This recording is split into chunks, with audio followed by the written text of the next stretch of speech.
Welcome back everybody to episode 13 of my Wolfram Park series on Planet Coaster.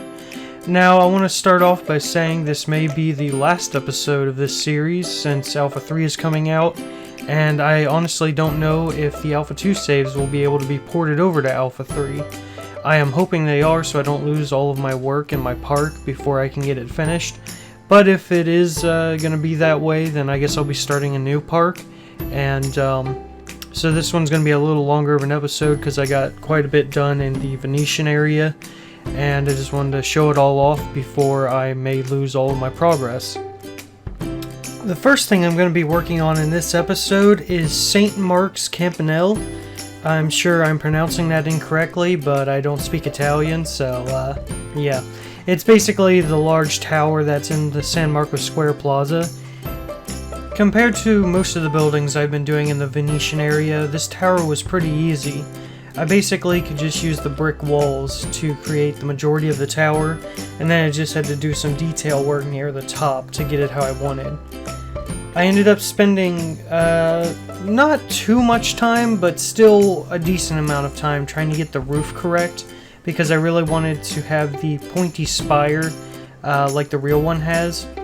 And I also wanted to try and get a rusted copper look, that green color that copper kind of turns into over time. So I ended up using one of the green wall signs to kind of get that look. It's a little odd at night, but overall I think it looks pretty good, and I'm happy with how it came out. I am really hoping that we can move the Alpha 2 saves over to Alpha 3, not only because I want to obviously keep working on this park, but also because of all the new features and parts that are coming in. It's going to make working on the German area a lot easier with those fantasy style pieces. There's some spire roofs and things that I'll be able to replace with pieces that they already have, instead of trying to make my own with the parts that were available. Even if the Alpha 2 saves can't be moved over to Alpha 3, I still may have to abandon this park because I think I'm hitting some sort of limit on the number of objects or something, or the game engine is starting to break down with how complex my Venetian area is. I'm starting to get a bunch of graphical glitches, especially when I'm looking back towards the front of the park. You'll actually see that near the end of this video when I have the on-ride POV of the new roller coaster I'm putting in the Venetian area. As it swings back around into the station, there's the screen just kind of goes crazy for a few seconds. There's all kinds of glitches and things. So yeah, I may have to abandon this park whether I want to or not. Here you can see the roof I was talking about and how I'm using the green-blue signs to create that kind of copper look. It honestly didn't come out too bad. During the daytime, it really captures the look I was going for. If the signs didn't glow at night, they wouldn't look so odd, but I think it still looks pretty cool. It took me quite a few tries to get the roof slope correct, so that it would overlap the way I wanted it to. But it honestly didn't take as long as I was expecting it to get that slope kind of the way I wanted it. If I do end up starting a new park in Alpha 3, I think I'm going to go for more of an open design and landscape sort of based theme park. Sort of like Alton Towers and some other theme parks like that. It just takes a lot of time and energy, motivation and inspiration to make these really complex buildings, and honestly, if I'm going to be losing all of this work, I probably will be not very motivated to work on something this complex again for a while. I'll probably do some really nice buildings also in whatever new park I do, but I think for the most part I'm just going to focus on landscape and really good rides and coasters. So I guess if there's anything in particular you guys would like to see me do in another park, just leave it in the comments below and I will try and incorporate it into my next park.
now I'm working on St. Mark's Clock Tower.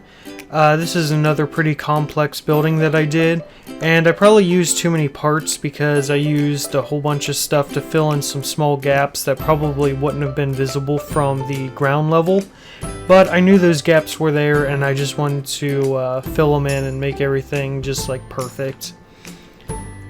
I really liked how this building turned out in the end, especially the rather simple clock that I put on the front of the building.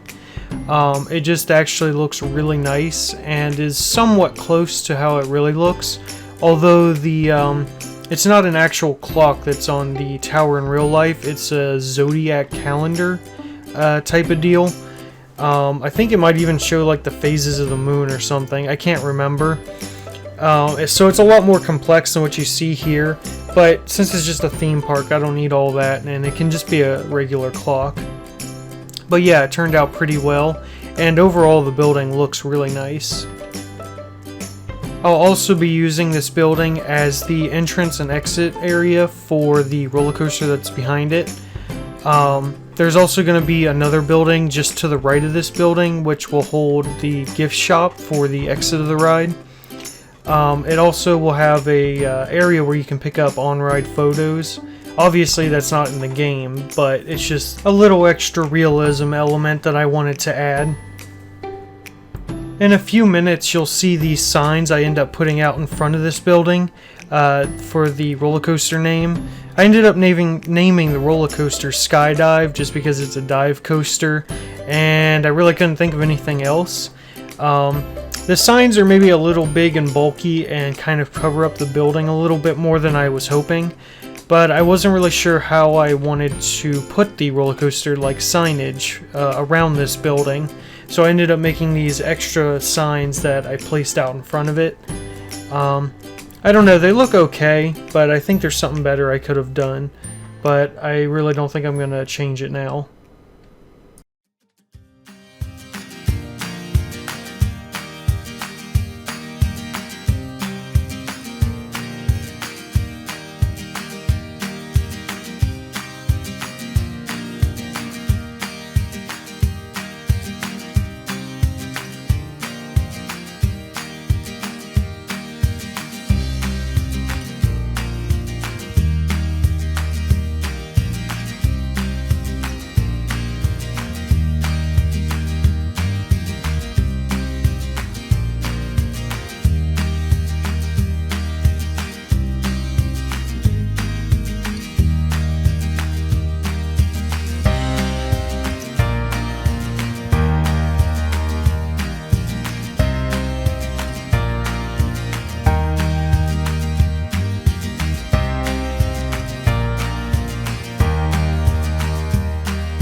really have to say I love how all this turned out in the end, and I really hope that I'll be able to finish at least the Venetian area in another video or two. It's probably not going to be as complex as what I've done so far, but I would just like to finish this area off, even if I have to play on the Alpha 2 still, just to finish this area, just because it is so nice and I put so much time and effort into it. I would really like to see it complete. Hopefully you guys like this video and you've liked this whole series. This is my first time doing anything on YouTube, and some of you have been really supportive and said nice things. So if you have any comments or critiques or suggestions for what I should be doing in my videos, just leave them in the comments below and I'll see them. And I really hope to keep making YouTube videos on my spare time, because I really like doing it and showing off my hard work. And I may even start doing some other games. I have City Skylines that I've played quite a bit, but I've never recorded anything for it because I spend a lot of time just trying to get roads laid out how I want them. But I may take a shot at that if I have time in the future. But for the foreseeable future, I think Alpha 3 is pretty much going to be eating up all of my free time.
So once again, I just want to thank all of you for watching my videos and commenting and liking, subscribing, all that stuff. And if you do like this video or any of my other videos, please like them, subscribe to me, share the videos to your friends that might be interested in playing a coaster. And hopefully I will see all of you in another video soon.